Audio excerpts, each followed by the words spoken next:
యొక్క ఆ దూతను దేవుడు పంపించినప్పుడు 185,000 మందిని ఒక్క రాత్రిలోనే హతమార్చాడు. ఆ తర్వాత అష్షూరురాజు ఎక్కడికి వెళ్ళాడండి? ఎక్కడికి వెళ్ళాడు? సిగ్గునొందిన వాడై తన దేశానికి తిరిగి వెళ్ళిపోయాడు. అంతటా అతడు తన దేవుని గుడిలో చొచ్చినప్పుడు అతని కడుపున పుట్టిన వారే అతని కత్తి చేత చంపిరి. ఏదో ఒక మాట ఉంటుంది చూసారా, ఎంత బతుకు బతికి ఇంటి వెనకాల చచ్చాడని. ఏమండి, ఎంత బతుకు బతికి ఎవరి చేతిలో చచ్చాడు? తను కొడుకుల చేతిలో చచ్చాడు. కొడుకుల చేతిలో చచ్చాడు. కుక్క చావు చచ్చాడండి. కన్న బిడ్డల చేత చంపబడ్డాడు అష్షూరు రాజు.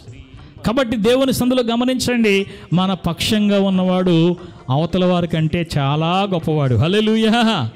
మీలో ఉన్నవాడు లోకంలో ఉన్నవాడి కంటే చాలా గొప్పవాడు. ఈ రోజున తాటేకు చప్పుళ్ళు లాంటి బెదిరింపులకి, కలవరపెట్టే విషయాలకి మీరు కానీ నేను కానీ భయపడ్డామనుకోండి, కంగారు పడ్డామనుకోండి, లోబడ్డామనుకోండి, నువ్వు లోబడే కొద్దీ నేను ఏం చేస్తారంటే లొంగ తీసుకోవాలని ప్రయత్నం చేస్తాను. నువ్వు భయపడే కొద్దీ నువ్వు భయపెట్టాలని ప్రయత్నం చేస్తారు.